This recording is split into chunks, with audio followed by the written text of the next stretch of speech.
পার্লারে যাওয়া হারাম, কারণ কোরআন বলছে লাকাদ খালাকনাল ইনসানা ফি আহসানি তাকবীম।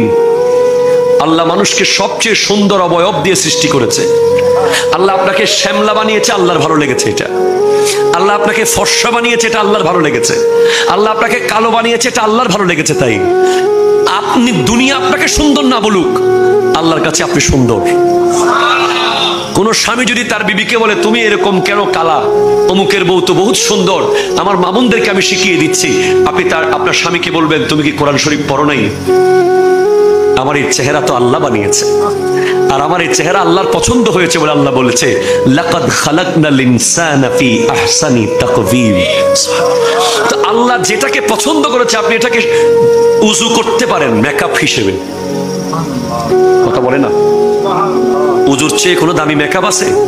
5 ওয়াক্ত 5 বার উজু করলে এর চেয়ে সুন্দর আর পৃথিবীর কোনো মেকআপ আপনাকে করতে পারবে না। আমি পার্লার ব্যবসায় আগুন লাগাতে চাই না, কিন্তু আমি এতটুকু বলতে চাই অতিরিক্ত মেকআপ করা এগুলো আল্লাহর চেয়ে বেশি সুন্দর করার চেষ্টা কোনো দরকার নাই। যা সিম্পল সাজেন যতটুকু আপনার স্বামী খুশি হয়, ঠিক কিনা বলেন না? এই মেকআপ একটা ধোঁকাবাজি। বাস উনি যেমন তেমন, ওনাকে মেকআপ করে আপনি এমন বানাইলেন যখন ধুয়ে ফেললো মুখ, ছেলে তো ভয় পাই গেছে। কথা কন না, ঠিক কিনা বলেন না? যে তো ভয়ে লাভ মেরে উঠছে, কি কি কি কি লয়ে এলাম, দরকার নাই। আল্লাহ বোঝার তৌফিক দান করুক।